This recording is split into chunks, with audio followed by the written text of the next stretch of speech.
Que tal como estades? O crime petou nas portas dos veciños do Barbanzo o 27 de xullo do 36. Ese día, as tropas franquistas entraron na meirande parte das vilas da contorna. Desmantelaron as corporacións, perseguiron os responsables e sementaron o terror entre a veciñanza. Algúns foron encarcerados, outros morreron paseados ou fusilados, houbo depuracións, torturas, multas e sancións.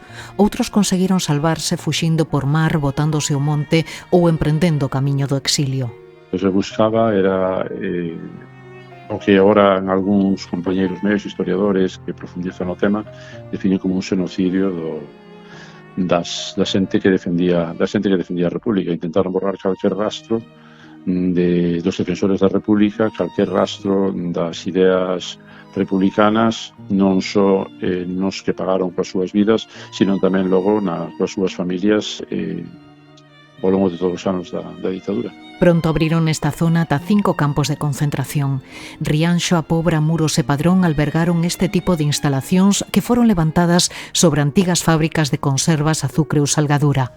Nelas, os presos vivían hacinados en unhas condicións de salubridade e hixiene terribles. Ai, sí, unha cousa tremenda, non o diremos, en que dormían, pois no chan, sobre palla centea, pero cando a tiñan, poñían por debaixo un capote que conservaban ou algo, porque non tiñan, dormían prácticamente no chan, Ademais, sempre o piso sempre húmedo, porque como baldeaban con auga de mar, sabes que a auga de mar non seca, claro, sempre húmeda, entón vivían en moi malas condicións e amontonados. Dolores tiña 9 anos cando estourou a guerra.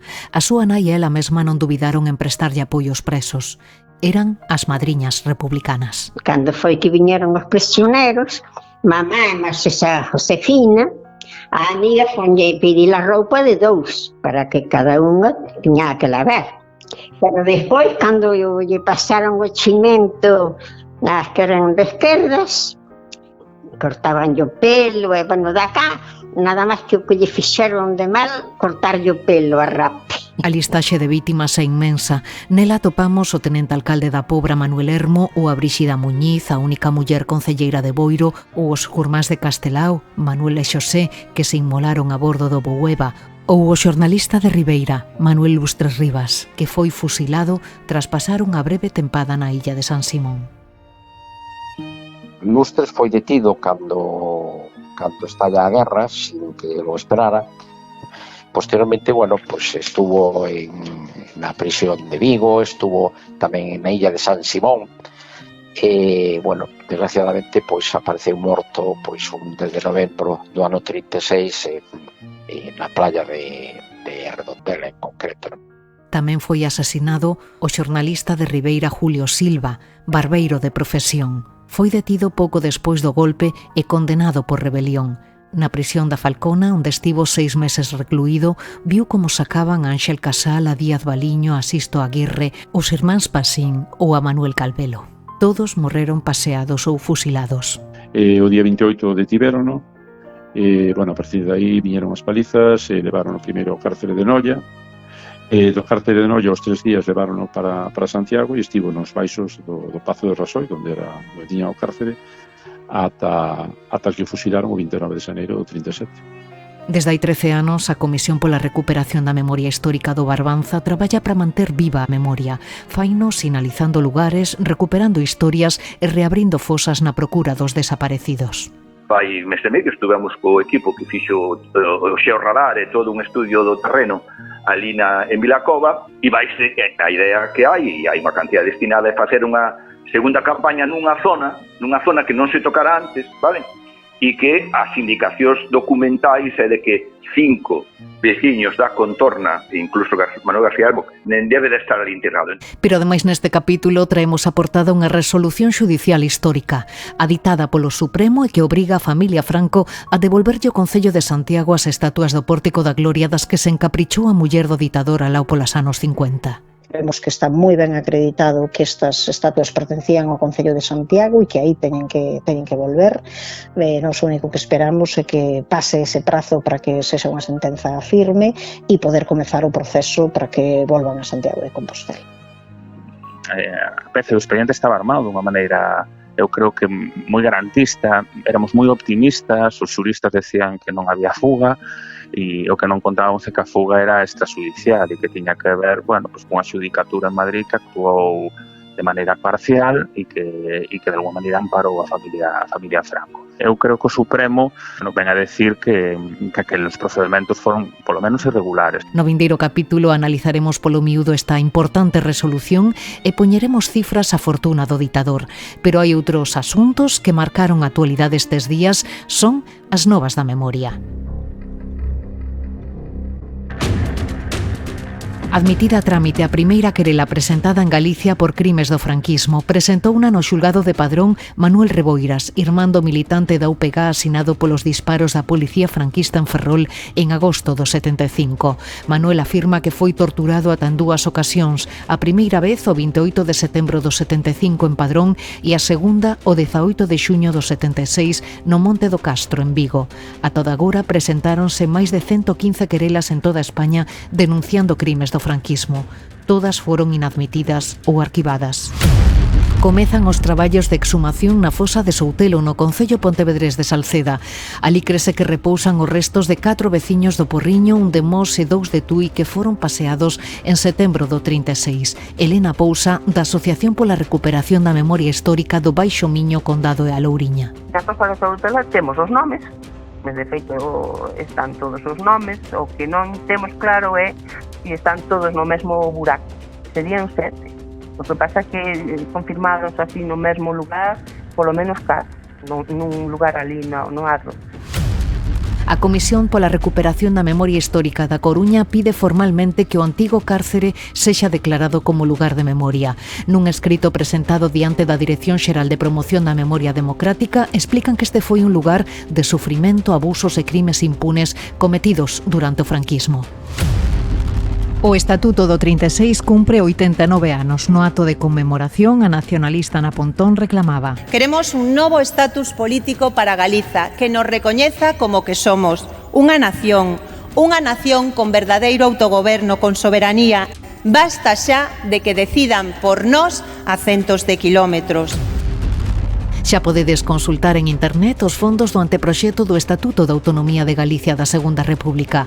Estes 1000 documentos, custodiados polo Instituto de Estudos Galegos Padre Sarmiento, foron digitalizados en colaboración co Consello Superior de Investigacións Científicas. Podedes acceder a eles de forma gratuita no portal da Rede de Bibliotecas e Arquivos de Galicia. E co gallo do ano Castelao, hoxe traemos á portada unha nova edición do Bicun Cantar, unha iniciativa organizada polo Consello da Cultura Galega en colaboración coa Xunta e celebrada simultaneamente en Rianxo e Bos Aires, a terra natal e a terra de adopción de Castelao.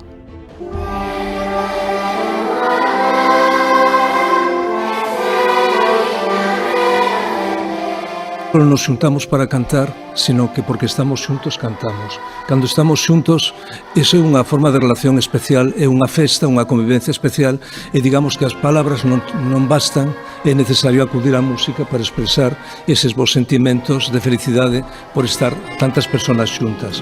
A Virxe de Guadalupe cando vai pola ribeira. Esta é unha maneira máis do Consello da Cultura Galega de unirse ao ano Castelao. A ferida aberta no 36, un podcast de Nuria López.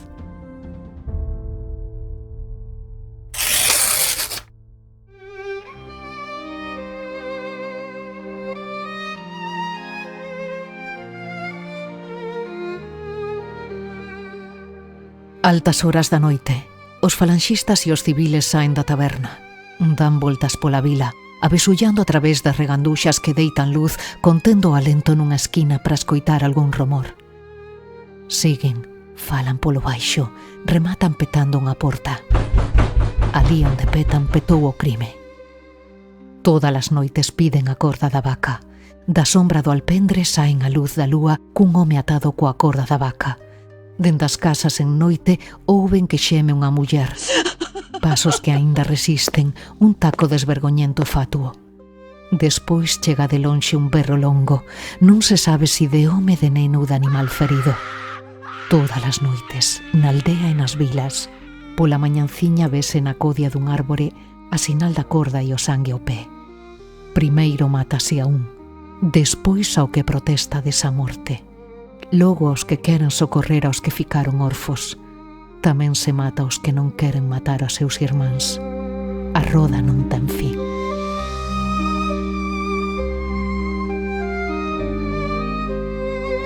Isto que escoitan é O crime peta nas portas, un texto escrito polo xornalista, pedagogo e escritor de Rianxo Rafael Dieste.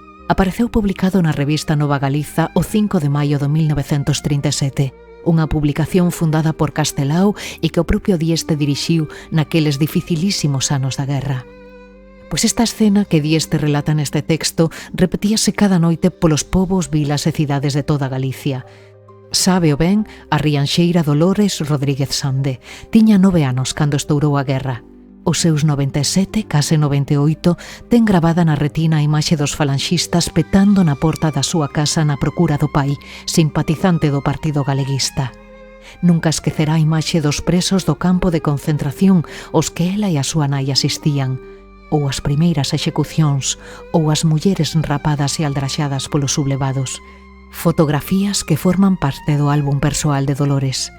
Hoxe, na ferida aberta no 36, facemos memoria do acontecido no Barbanza a través do relato da última madriña republicana.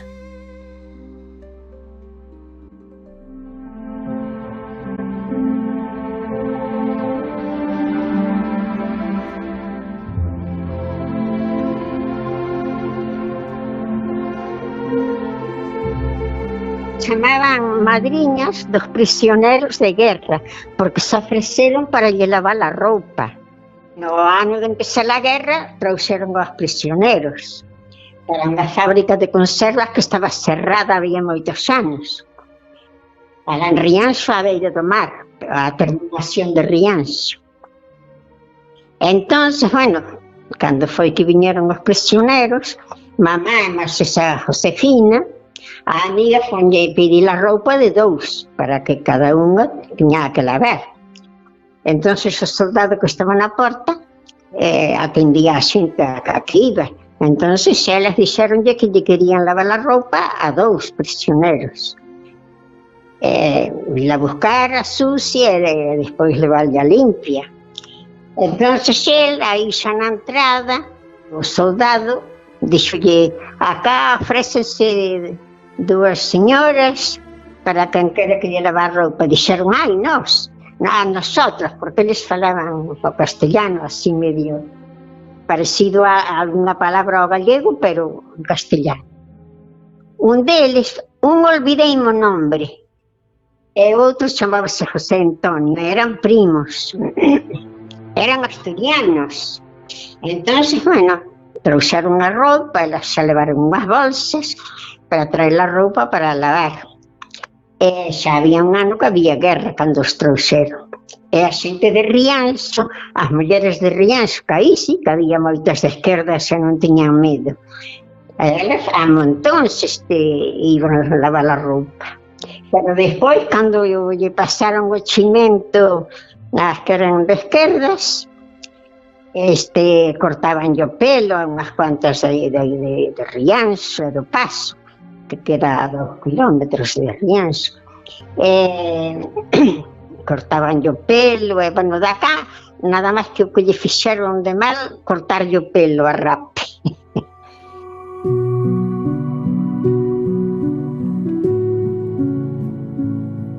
Acá, na casa de meus abuelos, que tiñan taberna, hai unha plazoleta que 2 ventanas da taberna daban á plazoleta, e despois unha porta para a plazoleta e outra para a carretera. Nós os 3, eu teño 2 irmáns máis vellos. Eu, cando empezou a guerra, tiña 9 anos, pero tiña o que era antes que min, que xa faleceron os 2 maiores, el tiña 10 e medio, e o outro 2 anos máis, así que 12 anos e medio tiña o maior. Entonces había uns amigos de papá, 2 ou 3 que xa eran amigos antes da guerra, e iban para a cociña para falar da política, claro, que cando empezou a guerra. Entonces, eles pensaban que nós non sabíamos nada cando empezou a guerra, nada máis que había guerra. Pero nós estábamos a escoitar, un que daba, porque nos ponían a un para na tenda, porque xogaban, non, as cartas e o dominó. E os que perdían pagaban a volta para todos. Entonces mandaban o xirón para dentro do mostrador se pedían algo máis. E os outros dous escoitaban na ventana do vertedeiro, que lle chamaban a pileta daquela eran de pedra, e outra porta daba ao galpón, ao cuberto. Entón os dous escoitaban e un quedaba no negocio. E resulta que nós enterábamos non de todo, pero de casi todo.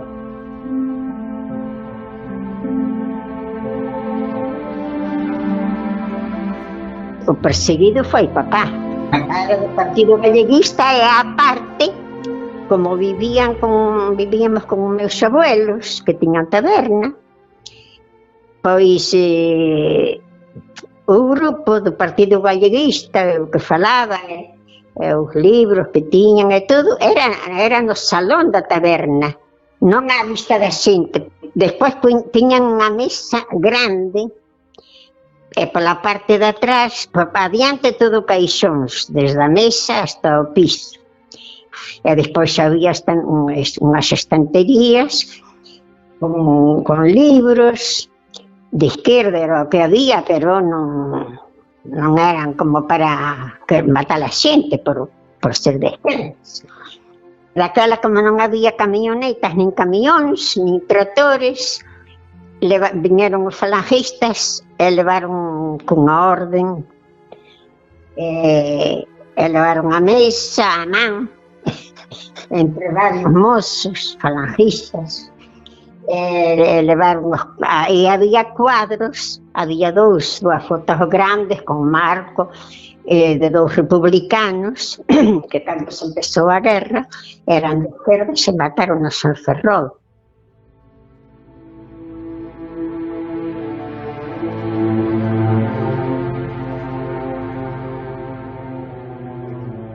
Meu abuelo era das dereitas. Entonces, un da Guardia Civil, que era amigo de meu abuelo, pois dixo-lhe, dille teu xenro que non durma na casa, porque iban de noite e intentaban, cando a xente xa non estaba por fora, de golpear, e a xente abría a porta para ver quen era, entonces querían nos levar.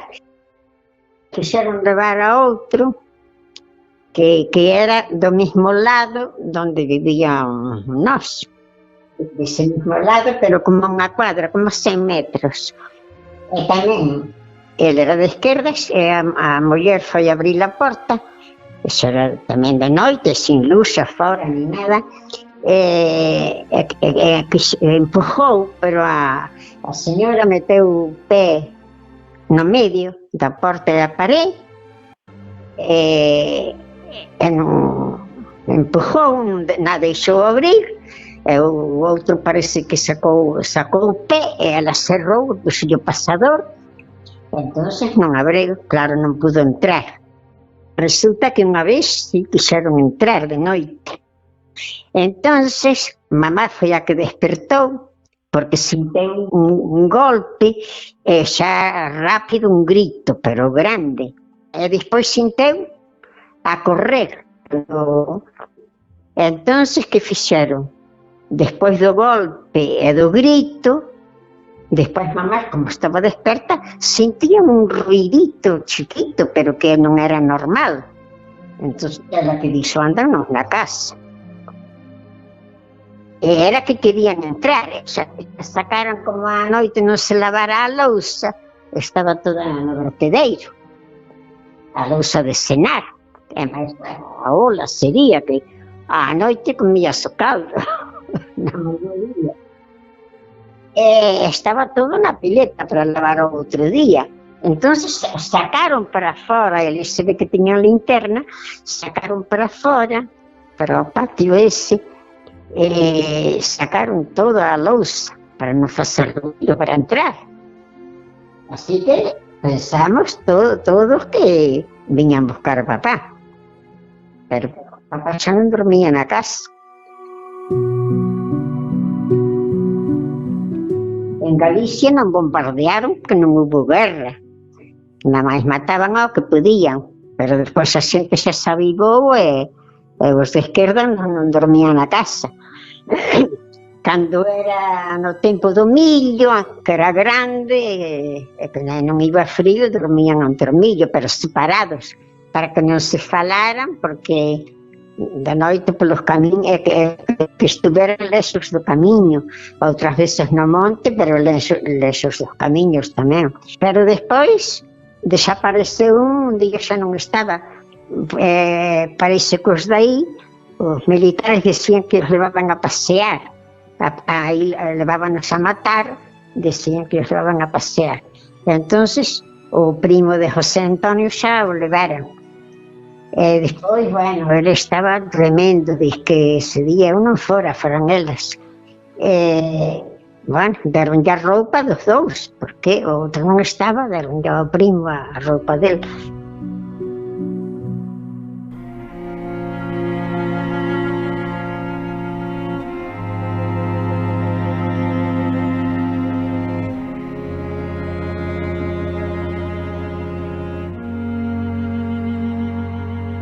Mataron un, enterraron un asado, xa familia, mire que medo podía ter, que nin veu, bueno, xa non estaba, pero non veu ao enterro, o único que veu foi un irmán do que estaba morto, que andaban a preguntar desde a mañán hasta a noitiña que o enterraron, viñeron a preguntar, entón, bueno, pasaron o dato por padrón que apareceu un morto, donde dividía Dodro con Rianxo.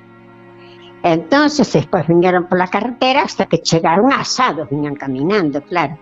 E ao chegar a Asados era un día de festa, e resulta que cando estaba aí a música a tocar, e a xente toda de pé alrededor, e na carretera, e así, escoitando.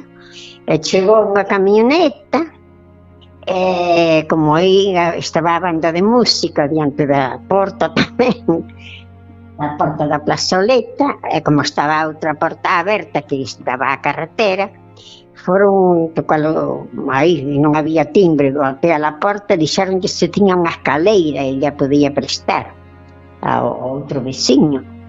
Entonces, eles como eran labradores, tiñan a escaleira, a espeira. Entonces prestou-lhe, puxeron aí deitada, sacaron do dentro da camioneta un morto e puxeron encima da escaleira, levaron para...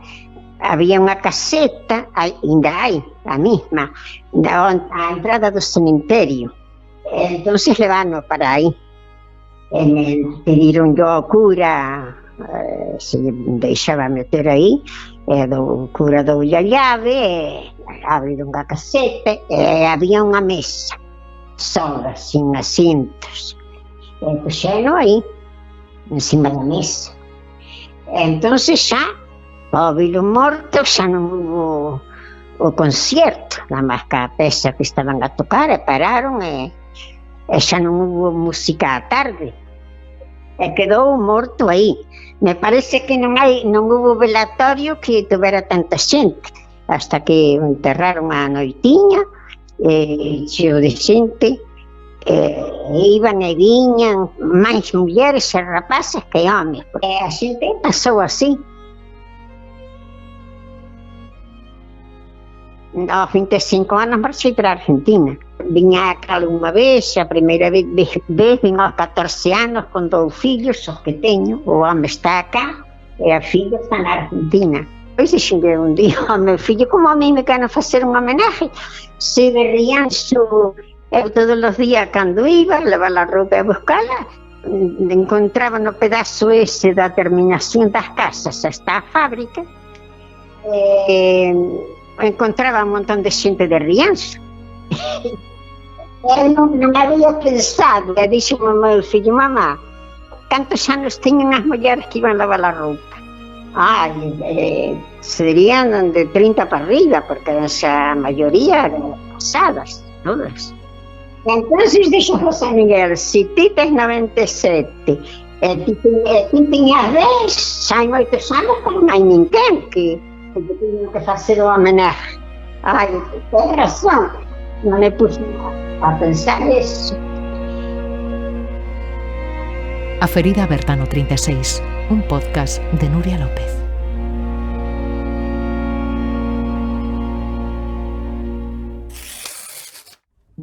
Como Dolores, outras nenas e nenos prestáronlles apoio aos presos durante o tempo no que estiveron recluídos nos campos de concentración. Ata 5 campos de concentración chegaron a instalar durante a guerra as autoridades franquistas na comarca do Barbance e a súa área de influencia. Un en Rianxo, outro na Pobra, 2 en Muros e outro en Padrón. Ata alí foron conducidos centos de presos republicanos non só procedentes de Galicia, senón tamén doutros puntos de España como Asturias ou Cataluña. O testemunho de algúns deles, como é o caso do José Enrique Llera ou Benito Caballero, presos en Rianxo, ou de Guillermo García Martí, recluído en Padrón, permítanos saber con bastante exactitude como eran as condicións de vida nestes lugares. Dormíamos en el suelo. La poca paja que teníamos estaba apilada durante el día en un rincón y después de la cena nos dejaban cogerla. Como era insuficiente para todos, imperaba allí la ley del más fuerte. Uno de mis verdugos, apodado el Cojo, nos obligaba los días más fríos a formar desnudos en el patio. Cuando llovía, nos sacaba al patio haciéndonos cantar y pegando duramente al que no lo hacía. Apagaban las luces y entraban las checas de falange. Venidos desde Asturias, linterna en mano, estos asesinos nos iban enfocando uno a uno a la cara. De esa forma ellos nos podían reconocer y nosotros a ellos no. Cuando conocían a alguno le mandaban dar un paso al frente y le esposaban, pues se sentía perfectamente el clic de las esposas al cerrarse. Se llevaron de esa forma a muchos camaradas y poco tiempo después sentíamos las descargas. Suponíamos que los mataban cerca del campo. Todos los días teníamos que cantar el cara al sol 2 veces, por la mañana y por la tarde, izar y bajar la bandera, firmes y brazo en alto. Parecíamos auténticos hitlerianos. Algunas veces, al azar, elegían a uno para que cantara solo el himno fascista. Al que no lo supiera, le daban de palos. Le volvían a llamar al día siguiente y si seguía sin saberlo, doble ración de madera. Quizá alguno de ustedes tengan noticia que en una abandonada fábrica de las afueras de Padrón, al terminar nuestra dolorosa contienda, se utilizó como campo de concentración. Yo fui uno de sus ocupantes desdichados, puesto que este campo fue el más cruel e inhumano de toda Galicia. Su jefe no era gallego, por eso le importó poco manchar el nombre y la tierra que pisaba. Que Dios le perdone.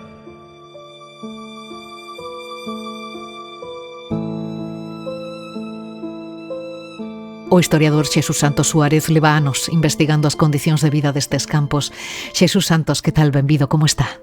Hola, boa tarde. Ben, está boa tarde. Ben. Por que se habilitaron tantos campos de concentración nesta área xeográfica? Que é algo que chama moito a atención. Claro que chama a atención, e a mí tamén me chama porque 5 campos nun espacio xeográfico tan curto non é doado. Eu coido que en ningún sitio ocurre isto.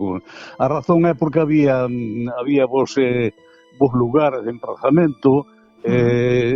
Padrón fora unha azucareira que non funcionaba, os outros non, os outros eran fábricas de salga, de conserveiras. Entón tamén, claro, había unha en Rianxo, outra na Pobra, e incluso algúns historiadores falan de 2 na Pobra, pero non estou convencido disso.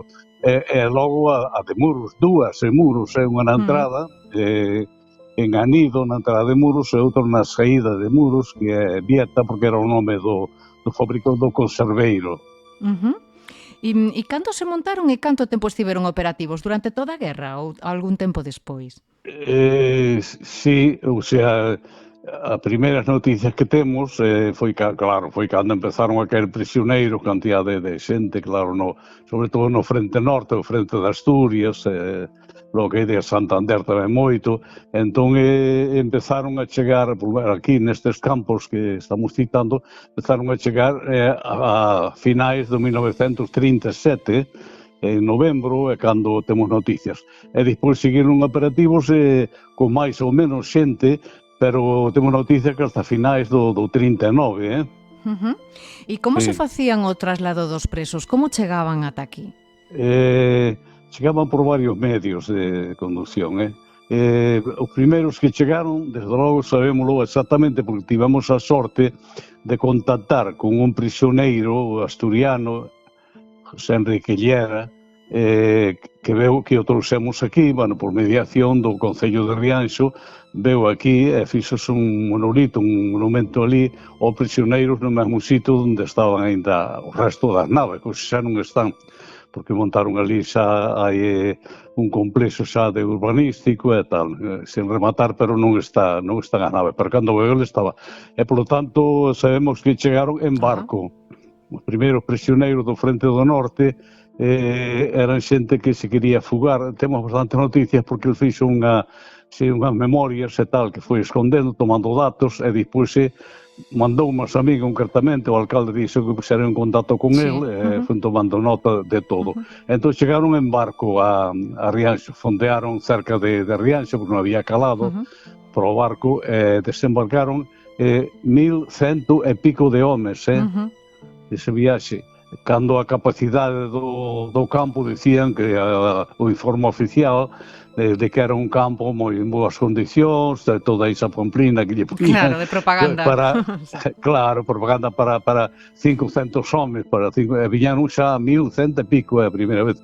Entón, a primeira vez foi en barco, pero depois chegaron outras, porque, claro, aquí botaban normalmente nos campos uns 4, 5, 6 meses, e trasladábanos a outros campos, clasificábanos, entón despois veu outra remesa importante ao final da guerra, que foi a caída de Cataluña.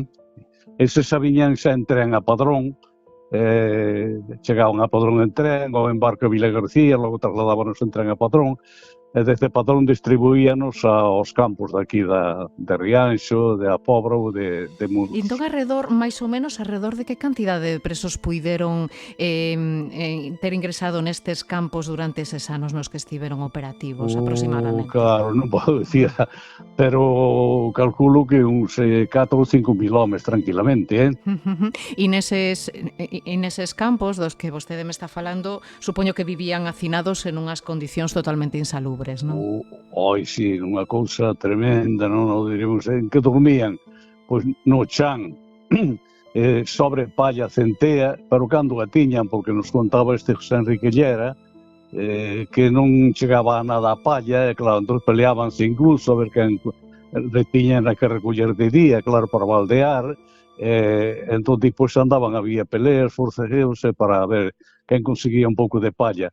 Poñían por debaixo un capote que conservaban ou algo, porque non tiñan, dormían prácticamente no chan, así, ademais sempre o piso sempre húmedo, porque como baldeaban con agua de mar, sabes que a agua de mar non seca, claro, sempre húmeda, entón vivían en moi malas condicións e amontonados, completamente uns encima de outros, eso cando había moita xente, depois foi habendo menos, distribuírnos por outros campos, mandarnos a batallóns de traballadores, outros o Consello de Guerra, entonces, claro, depois foi ainda menos, chegaron a haber 200 en algún momento, digo, no de Rianxo, é o que máis noticias temos, non? E nosotros algo parecido. Teño lido nalgúns dos libros que ten vostede publicado sobre esta cuestión que había moitos chinches, moitos piollos que hasta facían carreiras de piollos os presos, non? Sí. Bueno, o libro é un autor solo, con coautor con outros compañeros, con Xosé Comoxo e máis Jesús Costa, que falecido recentemente, bueno, hai 4 ou 5 anos, o tempo corre. Entón, sí, porque como se divertían que pasaban o tempo. Eles querían sair, entón permitíanlle sair a un grupo reducido para facer traballos, non? Traballos para o Concello, para a Igrexa, eles querían sair, e preguntaban por que querían sair. Porque ali aburríamos e sempre conseguíamos que nos meteran no bolsillo algún pitillo, alguna persoa. As mulleres, hai que falar das mulleres bastante, das madriñas, dos rapaces que colaboraban moito tamén con eles, porque os mandaban algún pai e nai. Eu preguntaba ás mulleres, sobre todo en Rianxo, pero por que mirabas por eles logo? Porque eu non era destas ideas deles. Non nos importaban as ideas, o que nos importaban é que eran como os nosos fillos. Nós estábamos vendo a esta xente aquí, este mozo de 20 e tantos anos, como os fillos nosos que están no frente, por aí sin saber que estará deles, e sin saber en que condicións estarán. Entón, víamonos como a fillos. Sí, estamos falando das madriñas ou lavandeiras, tamén lles teñen chamado, non? Que son as que lles lavaban a roupa, lles daban tamén algo de comer e tamén un pouco de conversa tamén, non? Que ás veces tamén era importante. Claro, sí, porque escribían algo, permitíanlle... Bueno, había unha censura tremenda, claro, non podían... Estaba todo moi controlado, pero, en fin, algúns deixábanas e permitíanlle máis, según quen estuvera de guardia da guarnición, non, quen fora e tal. Porque que trato recibían por parte dos responsables dos campos? Home, o trato non era, normalmente non era moi bo, porque eran enemigos, considerábanos enemigos, eles non tiñan culpa ninguna porque eles caeron nun bando, caeron noutro, estes todos que viñeron e outros daqui tamén que había que caeron, foron prisioneiros noutros sitios, porque andaban embarcados, navegando, estaban emigrados ou a outras partes da península, non? Non, pregúntolle por que, por exemplo, como no caso de San Simón ou incluso de Camposancos, que si se ten constancia de torturas, de malos tratos a presos. Non sei, aí nos campos do Barbanza si tamén hai constancia deste tipo de... Aquí tamén hai de todo, mira. Houve un teniente médico, creo que era Ramón Tibau Vallés, catalán. Ele estuvo nun campo de Muros, estuvo no de Rianxa, tamén no de Padrón. É dicir, que os peores campos que houbera, que vira el, un de Muros, que era o de Vieta, sí, que está na saída de Muros, e outro de Padrón. O de Padrón é moi malo, porque isto dependía dos mandos, non como fora, non? Sí. O sea, era un teniente, un capitán, un sarxento, e o que estaba ao frente, o xefe do campo, entón depende como fora, había ruín, era xente que viñera, toda estivera, si iso repítese moito, en África, na guerra de África, era xente mutilada na reserva, non sabe? Entón un era mango, outro era coxo, outro, entonces, sí, viña, pensaba que aquí trataban esta xente como fora moros, como mouros, alá, cando eran eles na guerra. Entón había outros máis humanitarios, había un... En Rianxo non era dos piores sitios, ainda que había un brigada que era nativo de Rianxo, por unha desgracia, que era ruín. Sí? Sí, falaban dele, vivía nunha aldea daqui cerca da miña casa, que se chama a Barraca, e dicía el perro de la barraca, chamabanlle.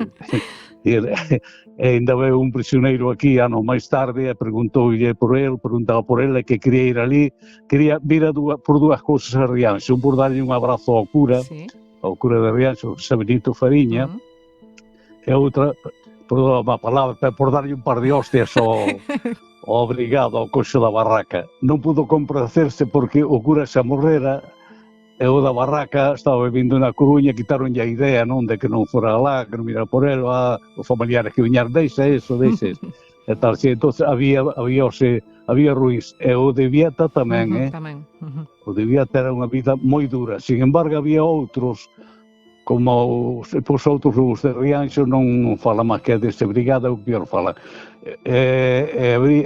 o de Vieta era malo, sin embargo o de Nido había outros que levaban unha vida máis licenciosa, os jefes convivían ca xente dali, que os homens iban á taberna, gustaballe beber, un hasta lle fixelle unha entrada ao campo, entón puxeron a avenida, bueno, aquela era camiño do Capitán Pardal, claro, nos anos 30. Chamalle a avenida o Capitán Pardal, ainda sigue ali, pois foi xefe do campo, a xente estaba encantada, ele marchaba para a taberna, eles quedaban moi tranquiliños ali, coa guarnición, e veña viño. Todo felices. Sí, claro. Dígame unha cosa, señor Santos, e non sei se hai constancia de mortes nestas instalacións por enfermidades ou por execucións, teñen datos sobre iso? Sí. Sí, bueno, o que contaba isto é máis creíble porque foi contado por el mesmo, por Enrique Llera, si de que cando o peor o pasaron foi ao principio da cando chegaron aquí os meses de novembro, decembro, xaneiro, porque viñan un grupo de falanxistas que viñeron un par de ocasións ao campo de Rianxo a quitar xente, non? O sea, a levalos, entonces que apagaban as luces do campo, falanxistas, a máis dicía o nome dos falanxistas que viñan de Asturias. Entón apagaban as luces, enfocaban con linternas, mandaban vir ao frente, todos os de asturianos, non? Os coñecían, daban paso ao frente, enfocábanos, e dicía, para aquí, para o lado, outro, enfocaban, estaban temblando a quen lle tocaría cando viñan así. El dicía que sentía tiros depois ali cerca, pero realmente outra xente dixo que non sentiran tiros. A mellor era o pánico que tiñan, que xa vían demais, escoitaban demais, e o pánico que había, non? Esas sacas que facían as checas de falanxistas que viñan de aquel. En canto ao número de falecidos, non hai concordancia. Sabemos que morreron moitos máis do que están registrados. Bueno, en Vieta eu preguntaba, dicían, algúns homes dicían, non, aquí creo que os tiraban ao mar, que morrían tal, porque só hai un, ese é imposible, porque onde hai máis registrados en Rianxo, hai uns 17, pero noutros sitios, pero hai máis, sabemos que houve máis motos porque hai caixas, o Concello pedía aos carpinteiros que facían os ataúdes, por unha caja para un difunto tal, del campo tal, e, sin embargo, non aparecen máis caixas, pedindo máis caixas por difuntos que difuntos, non? De modo que decir que algúns non registraban, non? Pasaron case 90 anos, ao fin e ao cabo, do inicio da guerra. Non sei que grau de coñecemento teñen as novas xeracións da zona do Barbanza sobre o acontecido, e en concreto sobre o acontecido nestes campos, que me di vostede que xa non queda prácticamente rastro deles, non? Cree que debería haber máis información, que a xente debería coñecer un pouquiño máis o que pasou aí? Sí, era moi importante facer así un acto de recordatorio, o sea, nas escolas, en fin, dar máis información, porque cando empezamos nós a preguntar polos campos, efectivamente, a xente maior sí, todos, pero dixo, iso hai tantos anos, non acorda ben, e tal, pero os mozos quedaron sorprendidos, non sabían nada, porque nunca se dou ningún libro, nunca se falou, nas casas non se falaba, deso non había que andar con medo, o medo durou moitísimos anos. Entón, a xuventude estos de agora, pois ao menos estou moi en contacto con eles. Eu fui un mestre de escola, agora non sei esta xeración, pero xa levo moitos anos xa xubilado, esta xeración dá-me a impresión que non, que pasa de pouco deso. Eu teño netos e nunca me preguntaron nada. Non, penso que non, que están desconectados. Pois, Xesús Santos Suárez, moitísimas grazas por axudarnos a facer este pequeno percorrido polos campos de concentración do Barbanza, por axudarnos tamén a facer memoria. Moitas grazas, unha aperta. Nada, gracias a vos, eu encantado, Moi ben. Estou a vosa disposición. A ferida aberta no 36.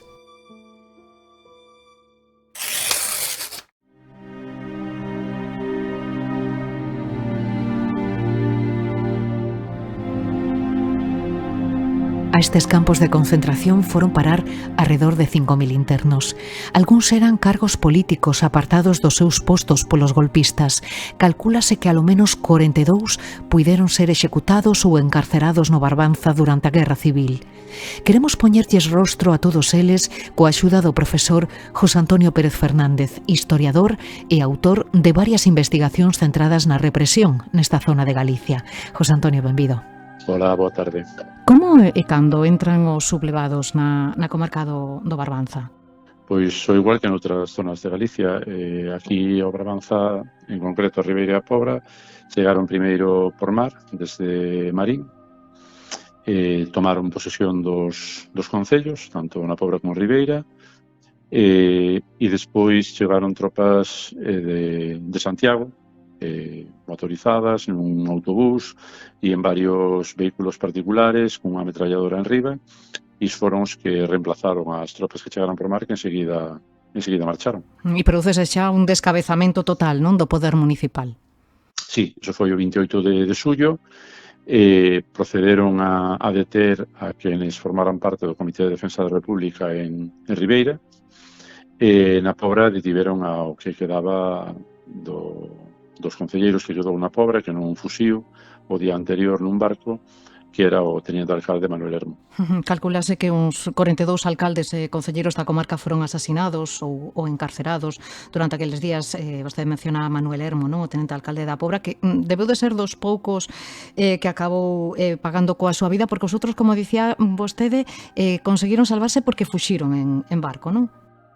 Sí, o resto da corporación da Pobra, que eran os que tiñan o goberno, con Antonio Pérez a cabeza, que era o alcalde, do Partido Socialista, e algún funcionario do Concello tamén, vencellado ao partido, fuxiron o día antes nun barco dentro do Porto de Insuela, en Palmeiras, xunto con xente de Boiro, tamén do Concello, vencellados ao PSOE, con un deputado policía da Republicana, que era de Villagarcía, del Pidio Villaverde, e foron os que fuxiron en Ribeira, que nos formaban parte da corporación, non eran de partidos de esquerdas, si acabaron detendo ao alcalde, ainda que despois se soltaron, pero os que detiveron foron os que formaran parte do Comité de Defensa da República, seguindo as instruccións que emanaban do Goberno Civil de Coruña para controlar a situación e evitar calquer tipo de desmane, calquer tipo de violencia, mentras non se aclaraba a situación. Foron os que estiveron durante estes días ao mando do Concello.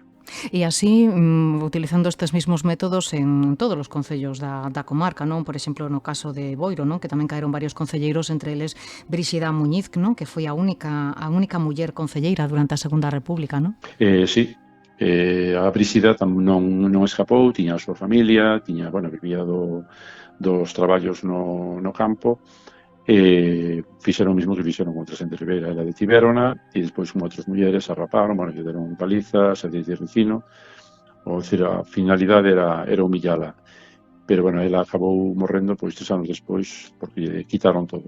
Quitaronlle non só a honra, sino tamén todas as súas propiedades.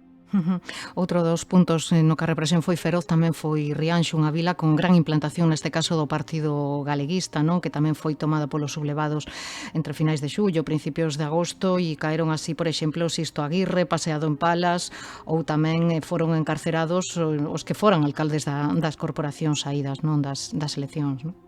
Sí, o que se buscaba era o que agora en algúns compañeiros meus historiadores que profundizan no tema definen como un xenocidio da xente que defendía a República. Intentaron borrar calquer rastro dos defensores da República, calquer rastro das ideas republicanas, non só nos que pagaron coas súas vidas, sino tamén logo coas súas familias ao longo de todos os anos da ditadura. Mención aparte merecen, por exemplo, os curmás de Castelao, non? Os Manuel Rodríguez Castelao e Xosé Losada Castelao, mestres que foron destituídos e que tiveron o peor dos finais en Vigo, non? Cando tentaban fuxir a bordo do Bueva. Sí, os mestres foi un proceso de depuración de todo o que fora a educación da Segunda República, que en realidad o que buscara era equiparar España aos principais países europeos, aos máis modernos países europeos, e cambiar un modelo educativo, facer un modelo educativo laico. Entón, moitos mestres pagaron coa súa vida tamén a defensa desa educación, outros acabaron sendo desterrados e todos acabaron sendo destituídos dos seus cargos e non volveron poder a exercer ata, en algún caso, ata morto Franco, cando colleron, se viron restituídas os seus dereitos.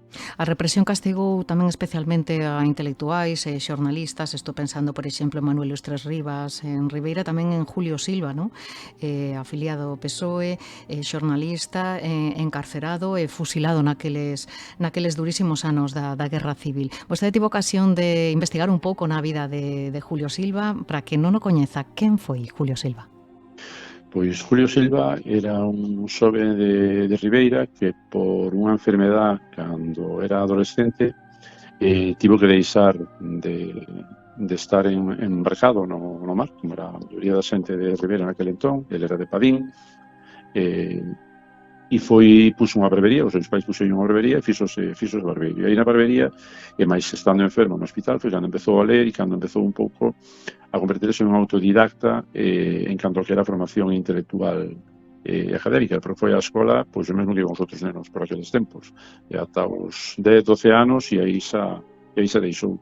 Pero bueno, logo se foi autoformando e convertiuse pois, nun dos referentes do que era a Xuventude Cultural Republicana, vencellado ao PSOE, escribía artigos nun periódico que había na Pobra que era La Lucha, vencellado tamén ao Partido Socialista, escribiu tamén o semanario Ser, do galeguista, de Suárez Picallo, e, bueno, relacionouse con xente como, por exemplo, Ángel Casal, e figuras senlleiras do galeguismo, do republicanismo daquele momento. E como se produciu o seu arresto e o seu encarceramento? Pois o seu arresto, Julio Silva e a xente de Ribeira, os estaban formando parte do Comité de Defensa da República, tiñan preparado un barco para marchar de Ribeira o día 26, pero finalmente, por diversas razóns, non marcharon.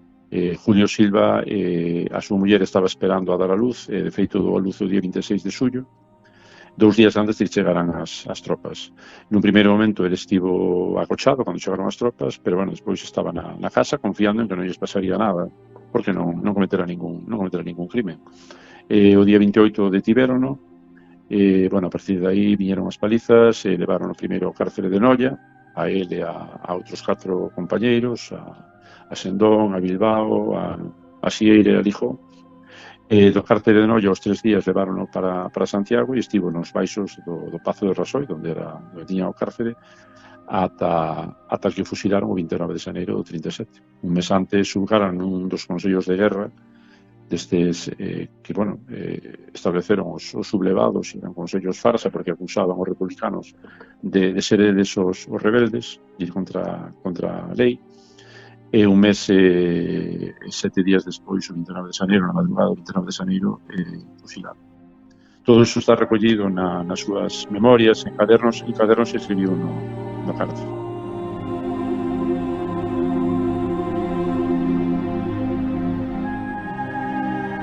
No te aflijas, Carmiña. El tiempo lo cura todo, y aunque ahora sufras, ya te olvidarás de este dolor. Quiero que seas firme y sepas resistir con entereza este golpe terrible para los dos. No llores, o si quieres, llora un día, el primero, al tener tú la seguridad de nuestra vida rota, pues yo ya la tengo hace tiempo. Después quiero que estés serena y sepas llevar estos días en que podemos vernos, hablar y besarnos por última vez. Bueno, Carmiña, no puedo seguir. A las 4 de la mañana nos llamaron y nos comunicaron la terrible sentencia. No hay nada que hacerle. Resígnate. Yo estoy como siempre, no te escribo más porque ya tienes bastante escrito. Solo te pido que tengas serenidad y te acuerdes de lo mucho que te quiero. Me tiembla un poco el pulso. Un abrazo y salud para siempre. 29 de enero de 1937.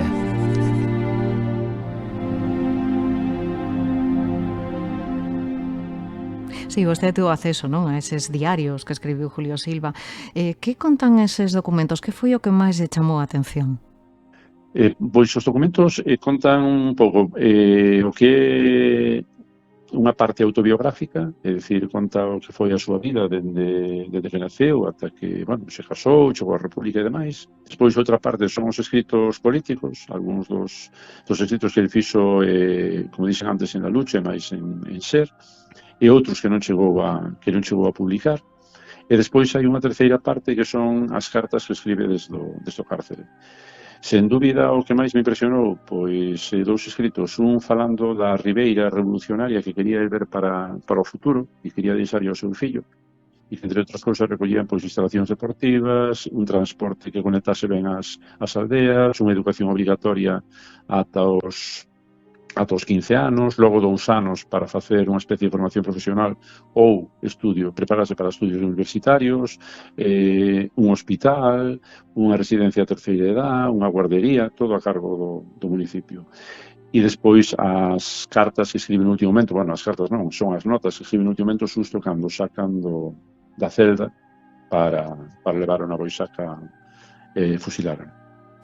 É curioso, non, como personalidades como a de Julio Silva permaneceron agachadas ou ocultas durante anos, non? Supoño que tamén formaba parte un pouco da estrategia dos golpistas, non? De intentar silenciar e ocultar a todos aqueles que se atrevían a plantarlles cara, non? Pois sí, a ver, a súa familia gardaron, unha cuñada dele gardou os cadernos e os pasou logo ao seu fillo, e, bueno, foi o seu fillo que un pouco se cargou de mantelos vivos, e a partir de aí chegaron a min, pero unha boa parte da familia de Julio Silva, da familia por parte do pai, non coñecían a historia dele. Sabíana vagamente porque na casa sempre se falaba con medo. Os rebeldes intentaron borrar calquer tipo de pegada. De feito, no libro de enterramentos de Boisaca aparecen a Julio Silva e a Manuel Hermo e aos outros que fusilaron de Ribeira da Pobra. O domicilio era xulgado militar. É dicir, é como se non existisen, como se non tivesen un pasado, unha familia, un rastro que seguir. Pois, José Antonio Pérez, moitísimas grazas por aproximarnos á figura de Julio Silva e tamén por axudarnos un pouco a comprender o alcance da represión na comarca do Barbanza. Grazas por estar hoxe aquí e un saúdo. Grazas a vos por darnos esta oportunidade de sacar á luz todas estas historias da memoria. Unha aperta. Un saúdo, unha aperta.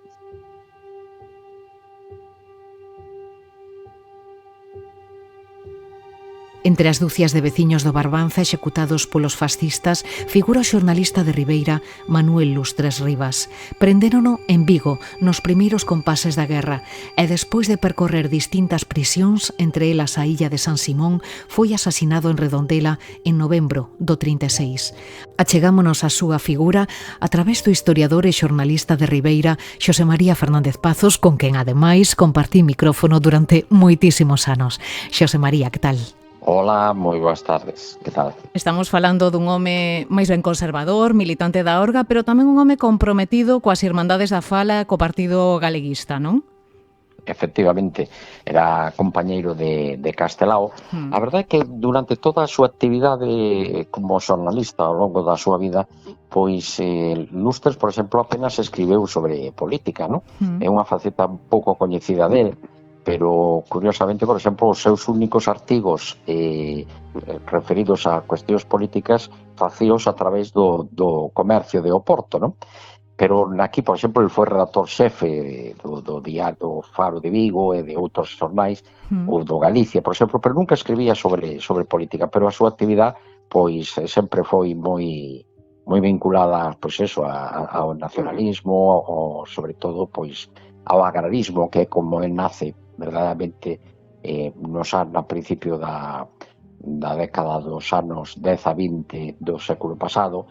Pero, bueno, él xa estaba moi concienciado porque formaba parte dese club, podríamos dicir, selecto, que formaba o Café Colón na súa época estudiantil aquí en Santiago de Compostela. E con ese perfil, por que foron a por el tras o golpe militar? Pois non está nada claro, non? Porque a verdade é que tampouco se coñece, por exemplo, o que nos asesinou, non?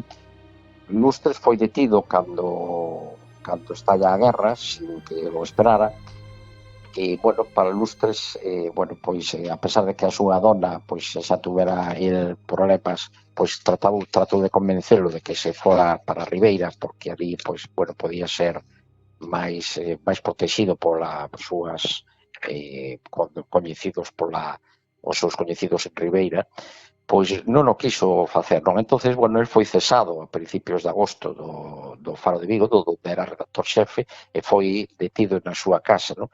Posteriormente, bueno, pois iniciou un viaxe, por así decirlo, entre as distintos, a pesar de que se negou a irse para Ribeira, pois foi levado, pois, por exemplo, pois estuvo na prisión de Vigo, estuvo tamén na illa de San Simón, e, bueno, desgraciadamente, pois apareceu morto, pois, un 10 de novembro do ano 36 na playa de Redondela en concreto, non? Pero non se sabe moi ben por que razón, a pesar da súa tendencia ideolóxica que podíamos definir como nacionalista de dereitas, etc. Bueno, daquela eran outros tempos e, lóxicamente, pois a cousa non pintaba para nadie que iso fuxera ao réxime. Desaparecía así un home que Paz Andrade definiu como mestre de xornalistas, que fora ademais, como dicías hai un cacho, amigo persoal de Castelao, a quen coñecera na Facultade de Medicina, non?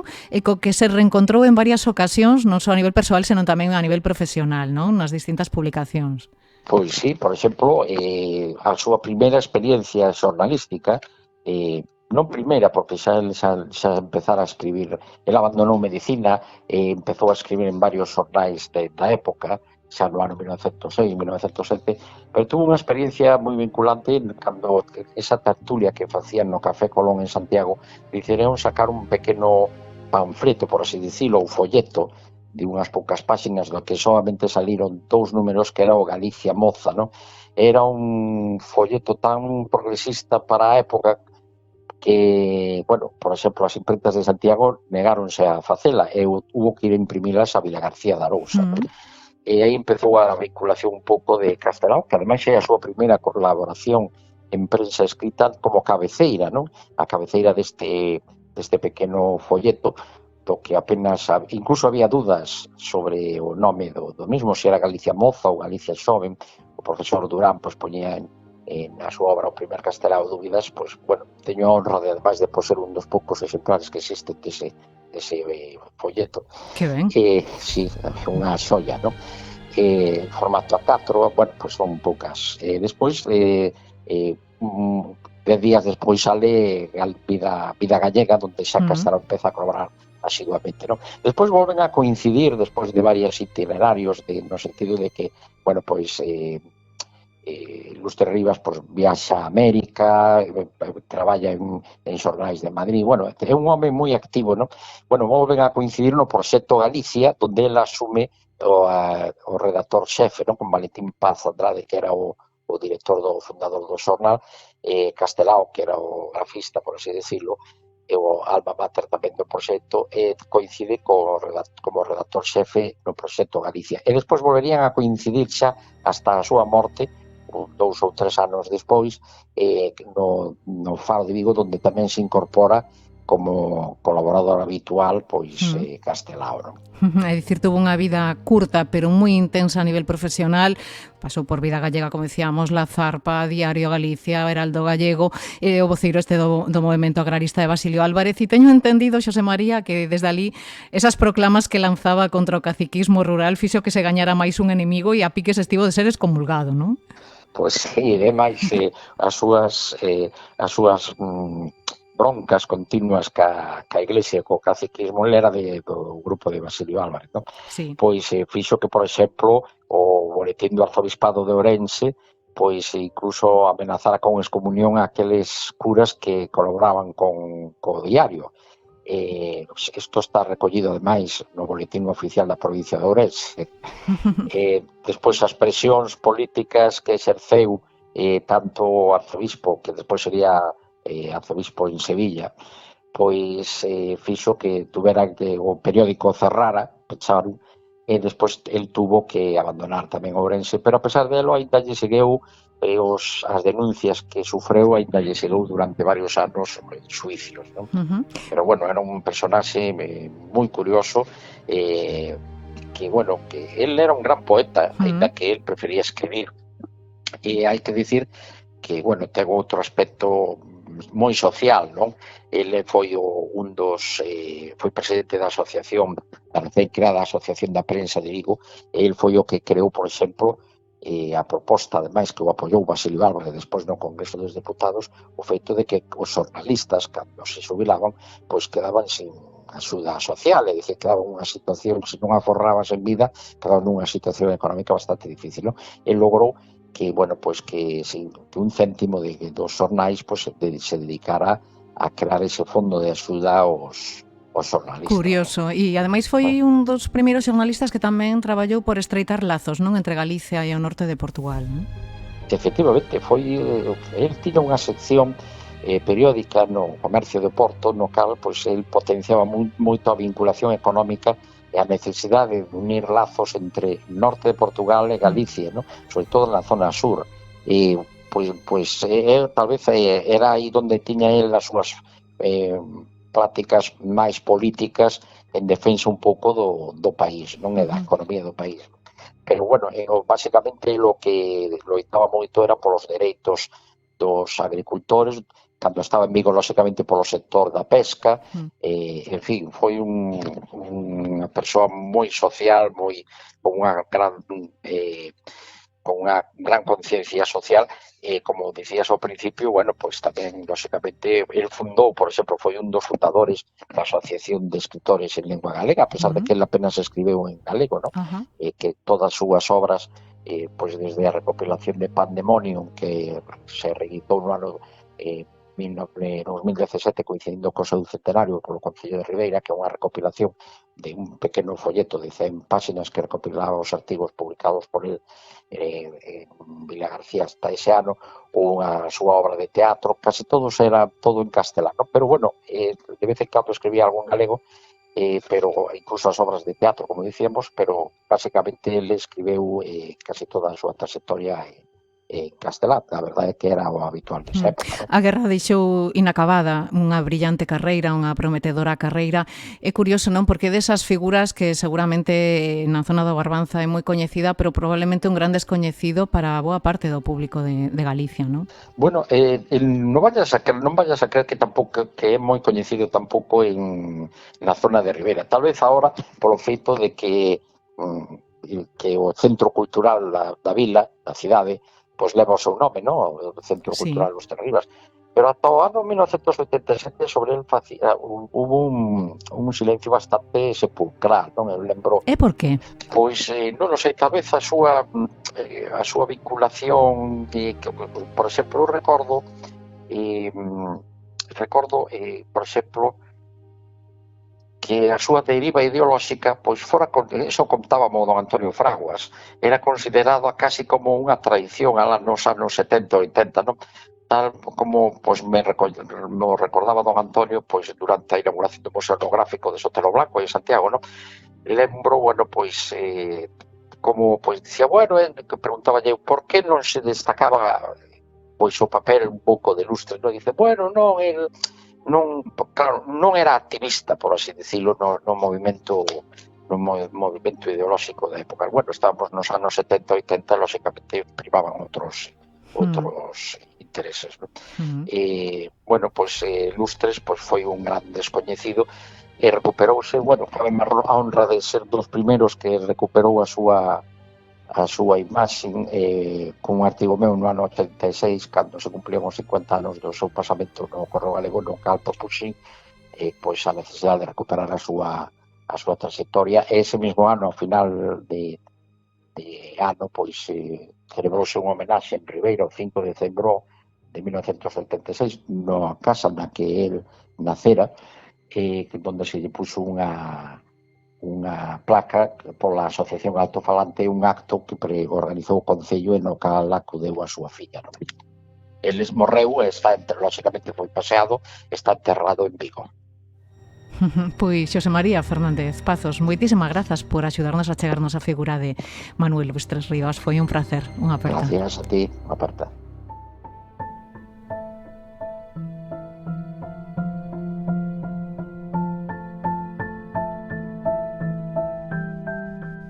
Desde hai 13 anos, a Comisión pola Recuperación da Memoria Histórica do Barbanza traballa para visibilizar o alcance da represión na comarca, rescatar os nomes dos homes e mulleres que foron vítimas da barbarie e sinalar os lugares onde actuaron os golpistas.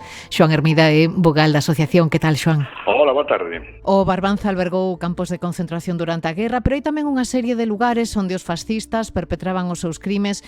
Cales diríamos para as persoas que non coñezan ben a comarca? Cales son os lugares do terror na comarca do Barbanza?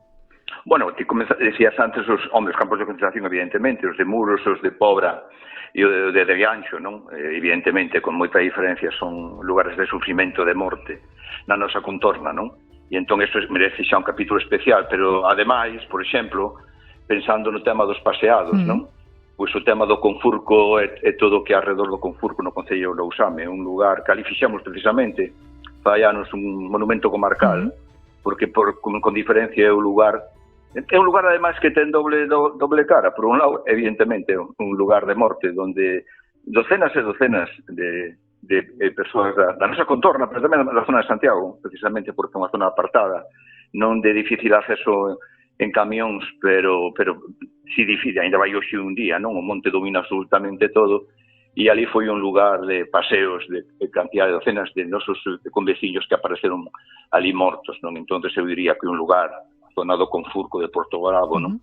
Que é un lugar de memoria precisamente polo tema da represión e as docenas dos nosos conveciños que ali apareceron tirados nas carreteras. Estou pensando, por exemplo, non? En Caballero Rubio, ese mestre de Boiro, non? Que estaba na cárcel de Santiago, que foi sacado de noite e apareceu ali tirado, non? Sí. E entonces é un lugar, evidentemente, e decía tamén que ten outra faciana, porque para outra xente foi un lugar onde puido escapar, non?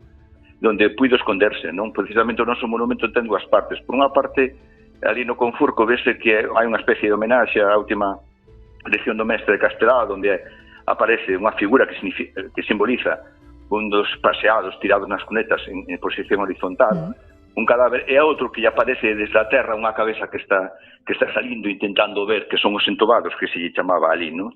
Xente que se escapou para salvar a vida, aqueles primeiros fuxidos, verdad, no 36, que despois, andando o tempo, pues, deron lugar ao movimento guerrilleiro. Evidentemente, pues, ese é un lugar, pero tamén hai máis lugares, evidentemente, non? Estou pensando, por exemplo, na Paradegua.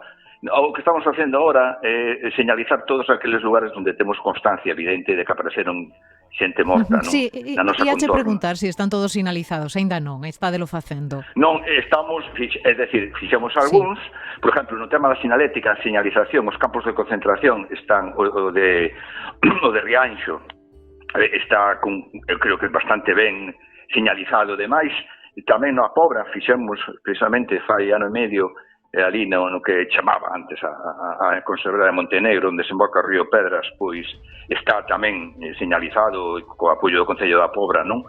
Quedan os Oramuros, que estamos con eso, e na contorna, digamos, da Arousa Norte, pois temos xa un proxecto acabado, falado cos concellos.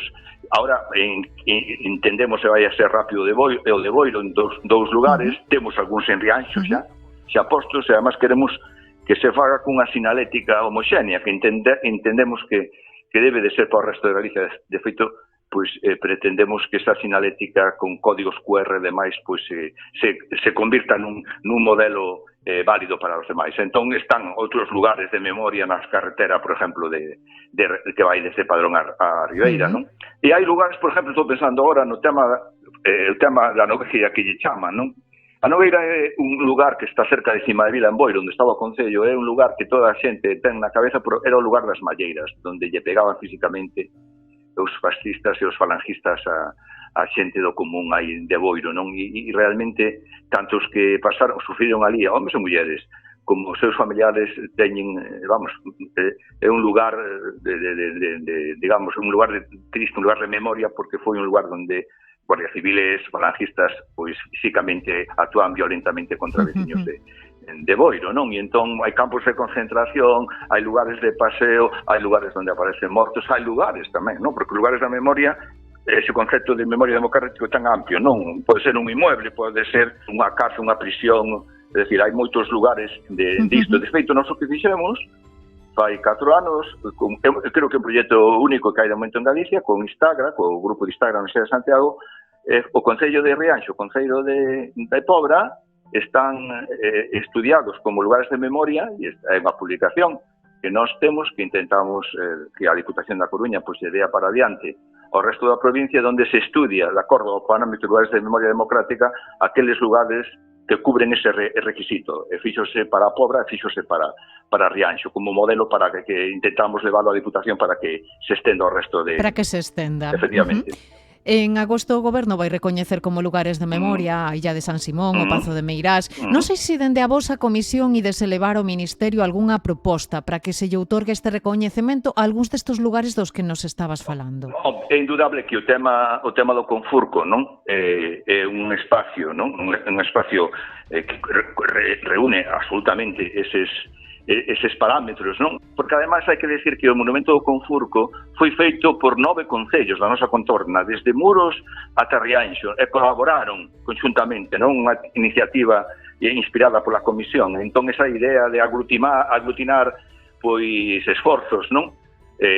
contribuíron económicamente para que ese monumento fuera pues, son 9 concellos, digamos, entendemos que desde ese punto de vista empezaríamos a primeira pedra que entendemos que pode cubrir precisamente este lugar. Están os campos, non?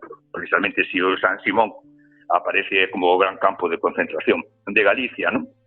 Pero os outros tamén entendemos que deben de seguir detrás disos os nosos campos de concentración da nosa zona. Entón, evidentemente, temos aí un proxecto a corto plazo para, nos distintos ámbitos, e cos apoios municipales, intentar que ese catálogo estatal ou incluso municipal pues, recolla, porque además hai que entender que os lugares da memoria, sin todo desconoce, ten unha protección xurídica específica, ¿vale? Claro, claro. Con respecto ao vandalismo, etcétera. Entonces, ser reconocido como lugar de memoria, inda que sea no ámbito municipal, dalle unha protección a ese espacio que antes non existía, non? E entonces nos pretendemos tamén tirar esas vías e que os concellos se impliquen na defensa dese patrimonio, que é un patrimonio de todos, porque o tema da memoria histórica é un tema dos dereitos humanos, non é nin blanco contra negro, é o tema dos dereitos das libertades, da xente como loitando pola democracia e polas libertades no Estado español, vale? Xunto coa sinalización dos lugares de memoria, as asociacións memorialistas traballan tamén na localización dos lugares onde foron enterradas as vítimas das matanzas. Por exemplo, no vosso caso, estou pensando na fosa de Vilacova, na de Lousame, non? Onde foron a parar os corpos de 5 paseados. Nun principio pensabase que ali estaría o xastre sindicalista Manuel García Hermo, non foi así, porque as análises xenéticas dixeron que non deron resultados positivos, pero non sei se hai algunha pista para tentar localizar o seu rastro. Sí, nunha primeira, efectivamente, como moi ben unha primeira campaña nese convenio entre a Xunta de Madrid, que, bueno, neste caso é Istagra, non? O equipo que está desenvolvente estas exhumacións en Galicia, nese plan plurianual, fíxose unha primeira intervención ali en Vilacova, en Lousame, non? Porque temos claras indicacións de que ali hai 5, como ben, 5 veciños nosos que foron asesinados ali enterrados. Que sucede? Que unha parte do atrio ainda hai fosa, hai enterramentos, vale? Entonces, ali, no atrio de Vilacova, ainda hai xente enterrada. Entonces, evidentemente, esa parte non se tocou. E hai unha parte, na excavación, eu diría que mitad do espacio, si se excavou, ali, evidentemente, apareceu un esqueleto que pensamos que podía ser porque a Fernando Serrulla, o antropólogo forense, nos decía unha persona de 30 e pico anos con 5 síntomas de violencia nos seus nos restos, non? É verdad que apareceu unha zona máis húmeda, a verdad que fixeron briguerías para conseguir o ADN, non era de Manuel García Hermo, nós pensamos que era de Romero, un veciño que foi asesinado, temos documentación de que foi enterrado ali, e fixamos un segundo control fai 3 meses, e non é, se fala de que é posible que unha persona conocida na contorna que se chama Asturiano, pero sí, agora, hai que decirlo que según a lei, hai unha filla deste desastre que ti decías, unha filla con 99 anos que vive en San Sebastián, que lle pideu, fixo outra gestión vía Diputación da Coruña para unha segunda campaña. E vai mes e medio estuvemos co equipo que fixo o xeorradar e todo un estudio do terreno ali en Vilacova e vai tamén cos arqueólogos e vai a idea que hai, e hai unha cantidad destinada a facer unha segunda campaña nunha zona que non se tocara antes, vale? E que as indicacións documentais é de que 5 veciños da contorna, incluso Manuel García Hermo, hai que decirlo, que era nacido na Fora, pero era xa en Ribeira, debe de estar ali enterrado. Entonces, ahora, evidentemente, como ben decías, hai unha segunda campaña, que entendemos que vai a ser ahora no verán, porque ali a zona hai que aproveitar moito por o tema da chuvia, ademais, para ver se localiza a este familiar desta señora que non lo ten dito, e sobre todo pola súa filla, a neta de Manuel García Hermo, que é a súa ilusión, o pouco que lle pode quedar de vida e recuperar os restos do seu pai. E teño entendido que outro dos focos tamén ustedes postos en Asados, non? En Rianxo, onde tamén poden acharse os corpos de varias vítimas da represión, non? Que sabedes? Hai moitas indicacións, é dicir, 3 indicacións distintas que nos indican que en Asados, no que é o atrio, precisamente onde hai unha oliveira, calquera que vai a Asados sabe unha oliveira pegada ao muro, hai enterrados 2 veciños represaliados da contorna, non? E entón se lle pideu neste plan patrinal que se afirmou, pois fai, penso que nin siquiera 2 meses, este novo plan entre a Xunta, a través, de Istagra, non? Istagra, e o Goberno de Madrid de facer esta intervención ali, precisamente porque, hai bastante información documental de que poden estar ali 2 conveciños, e hai máis aí sí que pensamos que a intervención era máis sinxela, non, a hora de velo, non? E entón, pois, temos esa idea, evidentemente, nós falamos para que se incluíra no catálogo esta segunda intervención ali en Asados, no Concello de Rianxo. E son algúns dos retos que tedes por diante na Comisión de Recuperación da Memoria Histórica do Barbanza, pero non sei se tedes xa preparado algunhas outras actividades que queiras comentar e que iredes facer a medio ou curto prazo. Sí, temos ahora precisamente o tema da simboloxía, non? Nós queremos que a lei do 20 de outubro de 2022 se cumpla. En este caso, sobre a simboloxía franquista nos espacios religiosos. A lei dá un paso adiante enorme con respecto á lei que viña do 2006. Tuvamos, hai que decirlo, unha entrevista, neste caso, co vicario xeral, para a idea nosa de que, bueno, a Iglesia, desde o seu punto de vista, coa lei na man, pois, dé as órdenes para toda aquela simboloxía franquista que ainda este presente en atrios, nas fachadas de iglesias, etc., sea retirada, non? Hai que decir que a primeira reunión que tuvimos, 3 representantes co vicario e máis o asesor jurídico, en principio eles sabían ben da lei e en principio non mostraron moita dificultade. Aí temos 3, xa está moi claro, lle mandamos a toda a documentación e lle mandamos ademais o apoio dos concellos de Outes, de Rianxo e da Pobra. En Outes e en Rianxo, porque en Rianxo está Asados, pero tamén está Talagoña, non? En Outes tamén hai outras placas que é retirada moi sinxela das fachadas das iglesias, placas que se puxeron por parte dos falangistas e dos franquistas de homenaje aos mortos deles, non? E entón, pois, aplicando a lei, eles o entendían, non era moi difícil, estamos nesto, e ademais hai unha segunda que quero aproveitar, porque creo que podía ter, e creo que a Iglesia si o ve, unha posibilidad de intervención en Santiago. Como ben sabes, na Quintana de Santiago, nas Pelayas, hai aquela cousa horrible, verdad? De José Antonio, as letras aqueles na Quintana, verdad? Bien. Bueno, pois resulta que hai unha cousa moi parecida na Pobra Caramiñal, moi parecida. Entón, nós, o que lle pedimos á Iglesia, en todo caso con patrimonio, pero aplicando a lei, é que eso se debía de tapar, que non podía estar baixo ninguna circunstancia exposto ao viandante público nun espacio, neste caso un homenaje a José Antonio, falangista. Bien, a Iglesia creo que o entendeu ben. O problema que planteaba era, bueno, si patrimonio, porque é unha iglesia catalogada, está da Pobra, non? A ver que, e parece que en unha segunda reunión que tuvamos, donde estaba o vicario, estaba o asesor xurídico, estaba o arquitecto que está na iglesia, a idea, nos levamos ao alcalde da Pobra para que se puxera en contacto e, en principio, parece que patrimonio tampouco podría problema que é cubrilo con unha placa de metal, o nome, donde se ponía o nome da iglesia. Únicamente se taparía esa simboloxía franquista e desaparecería o espacio público e aparecería encima únicamente o nome da iglesia, que nós pensamos que de alguma maneira é o que tamén pode valer para esa cousa que ainda chama a atención que pasa na Quintana. Entón, na simboloxía entendemos que este ano, non este ano no que estamos, son os restos que quedan e entendemos que eso vai ir para adiante. En tema de publicacións, pois temos dúas, hai unha xa está prácticamente, que é Fernández Sendón, un home moi importante, periodista que estuvo en Madrid, dunha familia moi conocida de Ribeira, que ten uns escritos moi importantes, periodista escribeu estando en Madrid, era do ámbito trotskista, e levou unha vida moi de primeira línea. Temos unha documentación inédita de xente de primeira línea de Galicia dos anos 40 e 50, falando con ele, intercambiando ideas, intercambiando planteamentos, e queremos sacar esa publicación. Incluso se falou co alcalde de Ribeira e facerlle pois un homenaje nunha calle, nunha plaza a Fernández Sendón, un nome de moita talla, donde queremos sacar gran parte de seus artigos que escribeu e da correspondencia, porque además o home clave aí é Xosé Luís Axeitos, o académico, que fixe unha publicación nos anos 90 moi boa, e ademais nos facilita, hai que decirlo, con todas as facilidades, nos dá para que publiquemos cartas que están internas non?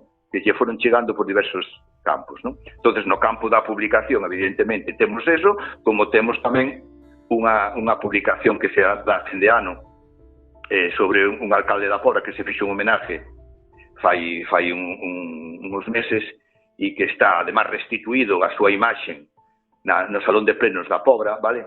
E que tamén para a xente da Pobra pois conozcan a vida deste home, non?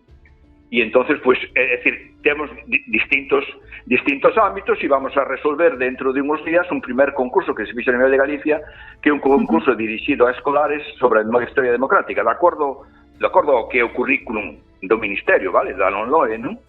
E entonces acabou o 31 de maio, hai unha serie de xente que mandou as súas publicacións, son de ámbito primaria e secundaria, tamén en formación profesional, e colaboramos, fixámoslo en Memoria Histórica de Barbanza, Nova Escola Galega, varios concellos da comarca. E o que queremos que no futuro se estenda para Galicia, para que os alumnos e os profesores traballen estas materias no ámbito escolar e que, además, vía audiovisuales, vía ensayo, vía creación artística ou creación literaria, poidan os alumnos traballar estas materias, construir para despois ser publicadas na revista Nova Escola Galega. Pois Xoán Hermida, vogal da Comisión para a Recuperación da Memoria Histórica do Barbanza, moitísimas grazas polo traballo que desenvolvedes e grazas tamén por querer compartilo aquí connosco. Unha oferta, Xoán. Nada, gracias a vos, como sempre, a vosa disposición. Veña, saúdo.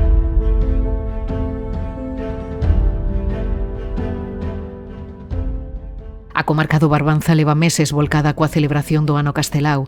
A imaxe de Daniel agroma en cada recuncho, en cada rúa de Rianxo, a súa vila natal.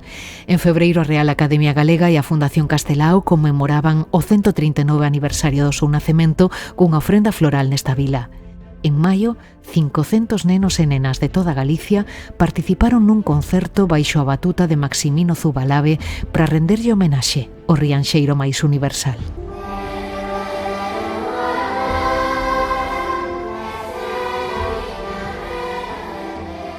Non nos xuntamos para cantar, sino que porque estamos xuntos cantamos. Cando estamos xuntos, iso é unha forma de relación especial, é unha festa, unha convivencia especial, e digamos que as palabras non bastan, é necesario acudir á música para expresar eses vos sentimentos de felicidade por estar tantas persoas xuntas. Unha xornada moi emotiva a que se sumaron os alumnos e alumnas do Instituto Arxentino Galego Santiago Apóstol de Bos Aires.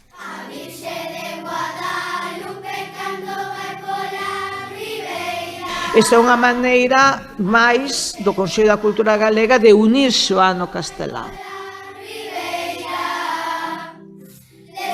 No Bico un cantar, dedicado este ano a Alfonso Daniel Rodríguez Castelao.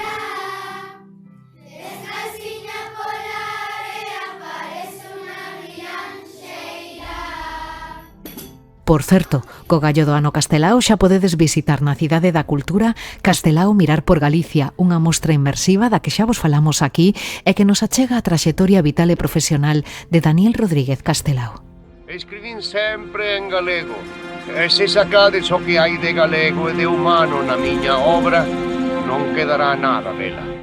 Medio cento de persoas participan nesta ambiciosa exposición realizada en colaboración coa Fundación Castelao e que bota man da intelixencia artificial para chegar á figura do rianxeiro ao grande público, como explica o conselleiro de Cultura, José López.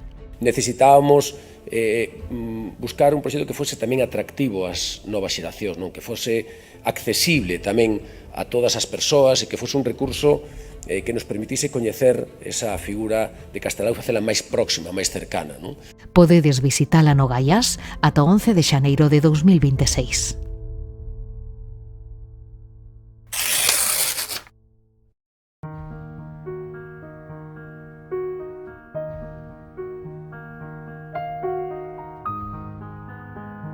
Pois ata aquí chegamos. Grazas por acompañarnos neste capítulo e grazas especialmente a Xesús, a José Antonio, Xosé María, Dolores e Xoán pola confianza.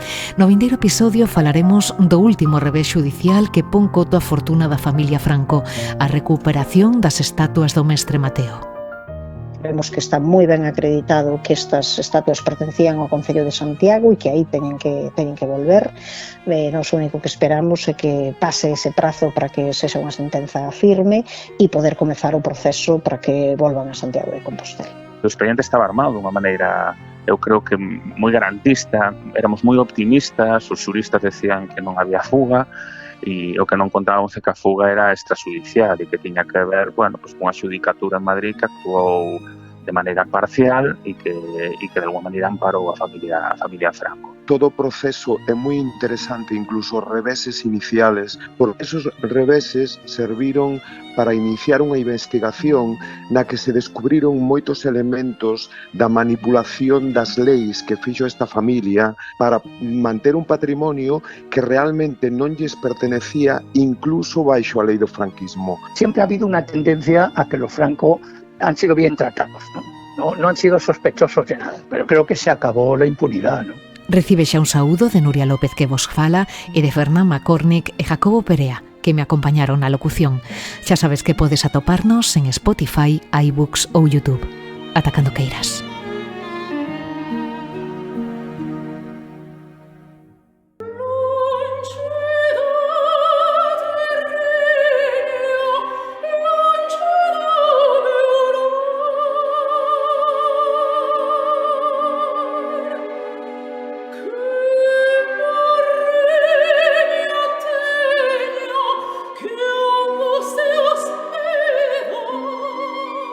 A ferida aberta no 36, un podcast de Nuria López.